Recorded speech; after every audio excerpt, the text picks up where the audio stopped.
ani ahum duna makoi tarama thoi thadon bane ha basidi miyam lo ya gada bane ba masi government na thadok panate ba makoi ahum duna thadok bane ba masidi kakningai leitraba pura mane masida na koina khara amana government aduada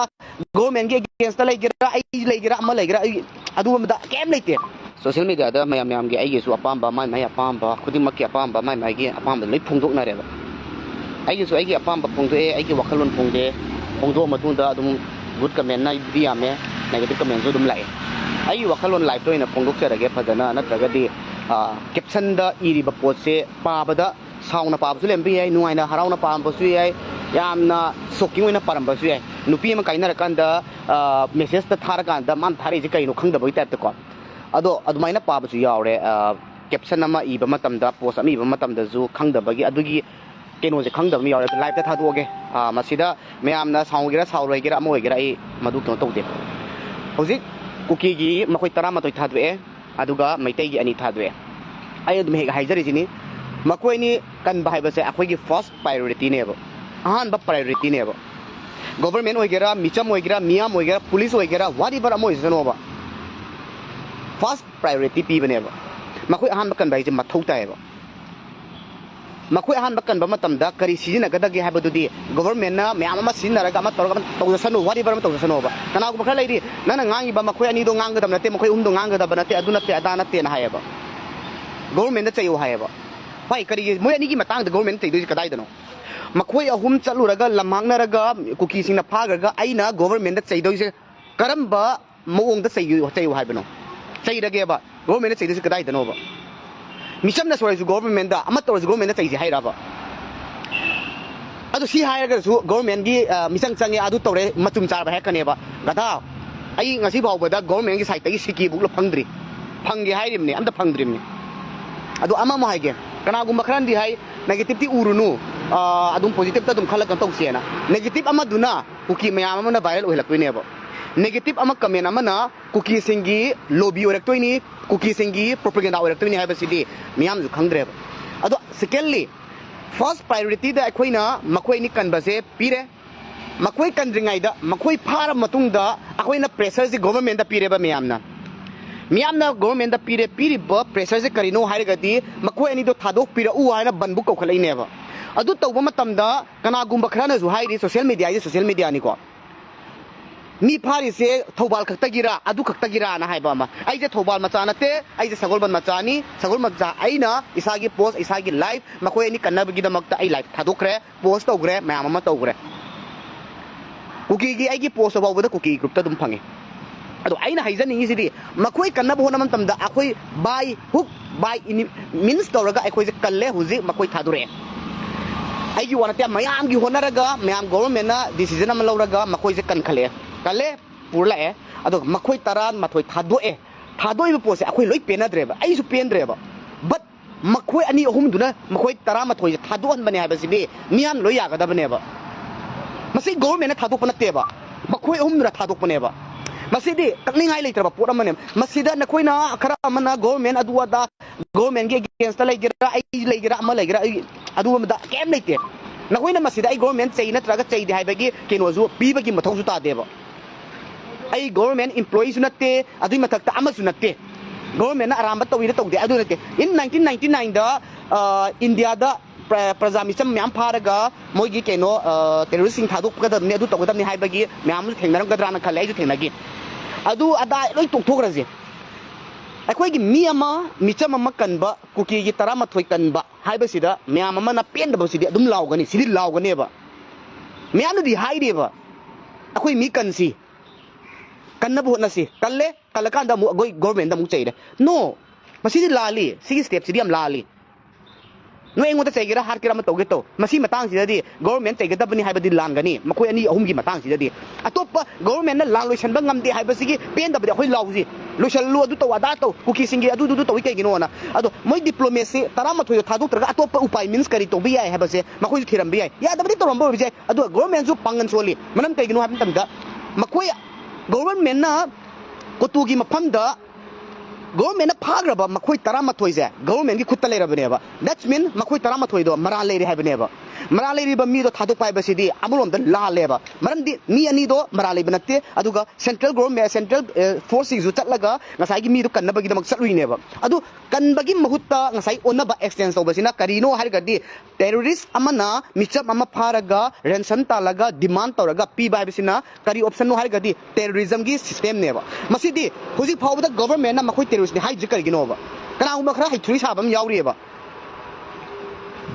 लाना मत तौरगदी लाना मत तौरगदी नाकन नाकन मी फाना बाहे बसे मसान ताबने मखोय तरा मथोय फारी दो वारी बर अम मोइजु मरा लेरे बी फारी नेबा अदो मखोय अनि दुदी मखोय गी गवर्नमेंट ना फाब नतेबा कुकी गवर्नमेंट लेब नते मखोय गवर्नमेंट ना फाब नते मखोय पुलिस ना फाब नतेबा आई नाइनी जे कांगबुपी गी पुलिस ना फाब नते चोचापुरी पुलिस ना फाब नतेबा मियाम ना फाबनेबा मखोय गी मीना लानबु हौरिबा लानबु ngaइबा केनो खुनबु ngaइबा मखोय ना फाबनेबा मखोय नहारो ना फाबनेबा अदु तारगदी केनबा सी दो दुम लेरेबा सिना अम ओइरे Nextly, ayu wakalom pogdok poni masida ama maywante aduga makhoi ani gi matang da ngai do hin haija gi do makhoi ani pharaga noi tarama thoi khusin naraga esi government na pangan son bagini adu to bagini haiba du amulang gane ba hoji lekai district akhoi masen da boktan usina da bagi mami ama laksalak ne ba aduga ngasai haire ba pot sida अखोइना मी तरा मथोय हाइबसे मी तरा मोइथोय हाइबसे cookie सिंग की demand ओइरेन लौरसेबा cookie की demand जी दा government ना ngसाइगी मखोय अनि दो Mitcham हाइबसिदेगा मी Mitcham हाइबगा Mitcham नतबगा खेनेबा Mitcham हम कन्नबा होनबदा property मांगी भी आएबा हौजिक आइगी इचा इनाव म मी म फारेन खलसेबा फारिबा मी म से थादोनबगी दमकता 1 करोड़ करोड़ निराज पीदौरियबा हिंगोन योथोस पीदौरियबा मसाना पीबा ताबने मरमदी आई इचा दो मी अफबनिना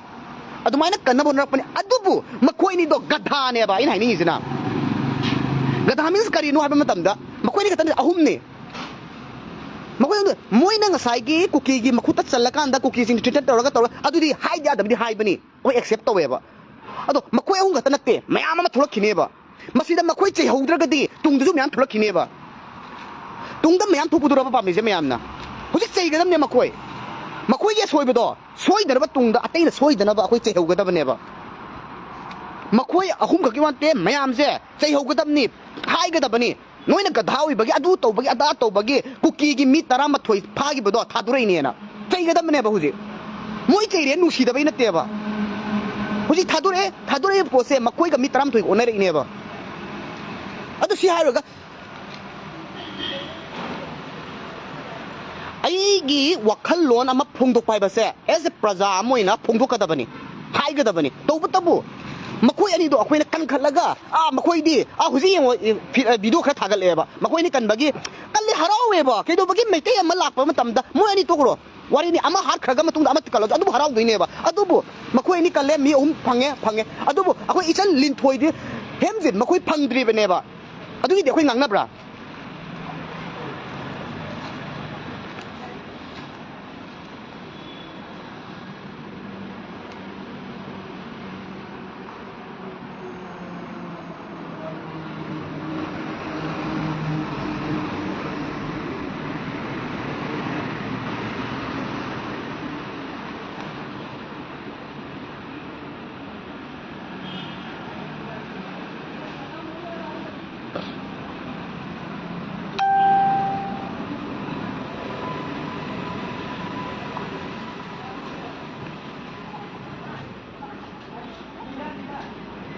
अदुना आइना म्याम दा हाइनिंग को अमा अमागी वा लोइ तोखरगा मखोइ 13 से तसेंगना कनाना थादोलिनो हाइरगदी इसाना खंगदबने मसिदा एखोइना अदु अदागी वानते अदुबु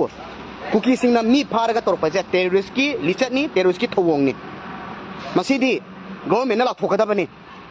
गवर्नमेंट ना थुना लाथोकदबने गवर्नमेंट सेंट्रल गवर्नमेंट ओगेरा स्टेट गवर्नमेंट ना डिमांड मा तोबा कवे टेररिस्ट अमा कन्ना होनबदा मिचम अमा फारक पाइबसे मची लोनसु यादे अदो सिदा कनागुमा नोइ खराना दि हारक पियाय गवर्नमेंट की मिचंग चंग वांगांगी अदु वांगांगे नो आई गवर्नमेंट की मिचंग चंग अदु अदा केम नै तेंगोंदा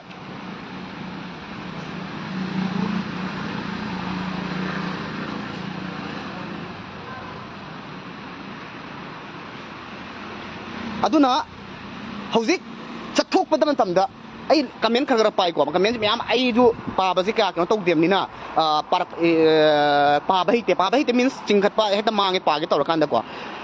yamna mi khana training ba chai biu ai ge su gai de adu mai tei sok ba ama si ba ba si di yam pamu ga zani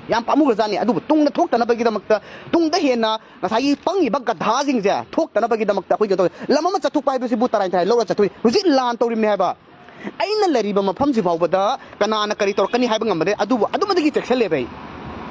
wadi ba aina chapa mafam da ai gi satra pu chali ni ai gi angang ro chali ni moi ai gat to na ba gi da pu na te but ai safety gi da mak ta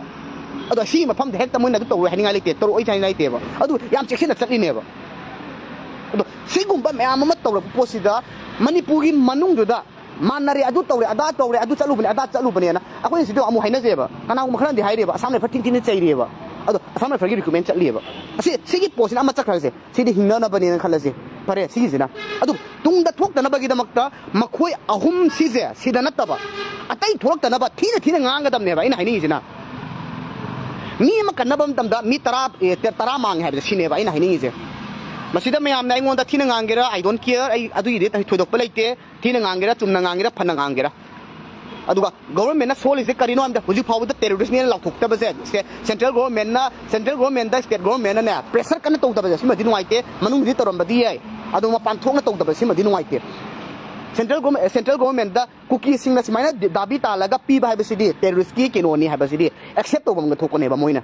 adu huji phaw da adu ki potu da government na mitara ma thoi pharaga micham ani phajal laga cookie sing na adu ga demand tor pa ba sidi masidi acceptable sungoi oide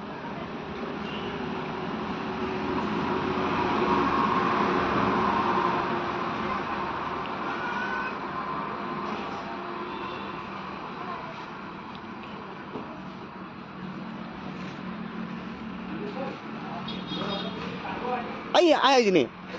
mayam na mas mokhoi ani du na video da thagla ga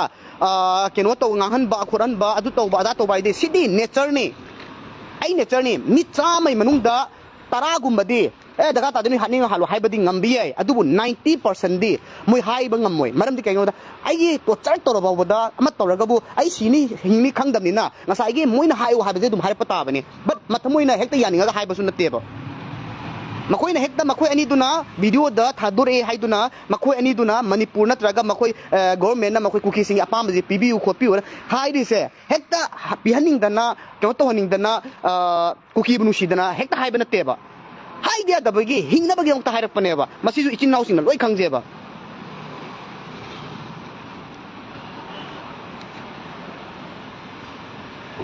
ada ai ichin nau sing ai kum hai jage ko me amna lana uba ama ma uba se side ama loi tokraga makhoi ani kalakpa asimadi appreciate tausi aduga kalakpa asida kanglei ima nung cb haiba isai du natraga adu ama leitraba mayam ama gi natraga thok mayam gi sai tharaga toba adu dangdi nakhoi gi video da hapira kanu request tawjari makhoi ni kan bagi di accept tawi yam thi harawi aduga makhoi ni na video da thaduraga cookie sing na thadura virus chala laga cookie sing gi apam ba je phangalu hairaga hekta makhoi ni na cookie sing support tawraga haiba natte video nammaga nasagi threaten tawraga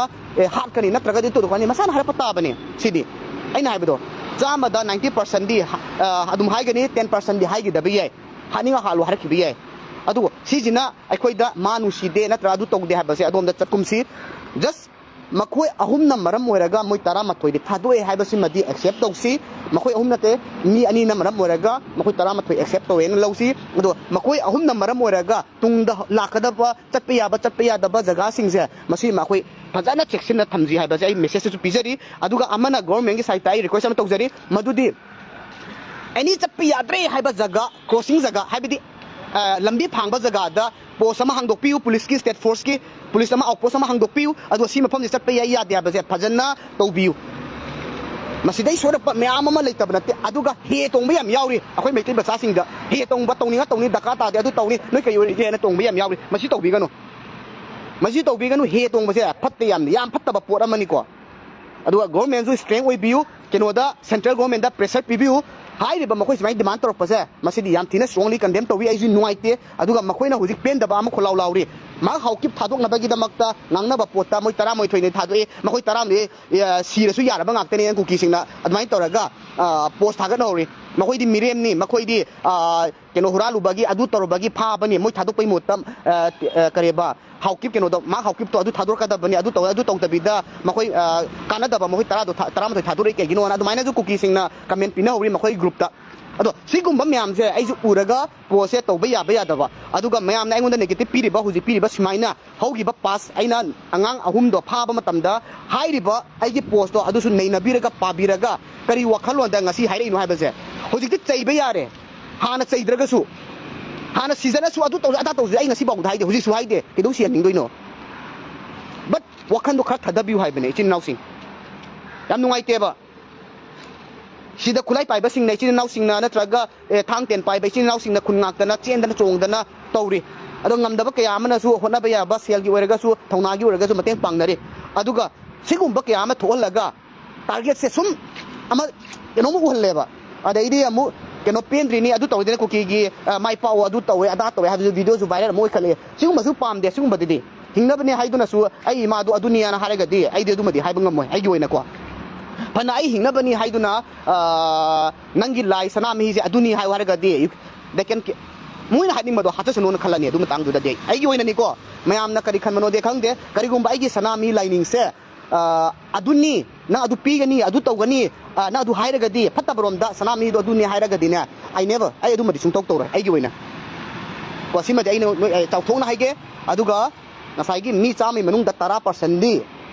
thona legi badi 90% ni thona le roi maram aduna mayam da su makoi video da hai ri bako pu lana lobi ganu lana ubi ganu tawbatabu ahen ba wahi khara hairam badu madi nuaite aduma is over adu losalasi adu ai chinau sing ai ngonda bet comment piba sing ai yoina de makoi ani kalakpa adu madi harawi yam kino towi aduga mayam khara mana government da chaigada ni makhoi ani phari se haibagi mong amada ya mong natte direct engoda comment yauri madu poto yam thilali government da chaigada natte si matang je di but akhoi government da chaibi yabase karino hariga di government na huji phawda la lotion bangam ji karigino noina thona li tabagi ni noina du tabagi ni haibase akhoi pressure tobiye adu natabida mi pharaga ju misam pharaga ju government ni adu torga ju government na that's wrong adu di yam thilali agi concept ta noina lanel khangera khaloi gai daka ta de adong go ai sinai government ga mari amta leinate ai government employee su datte ama su natte ai as a coach amana sanaba angang tak aga leiba mi amani sikatanga hejaraga ai lotion jarage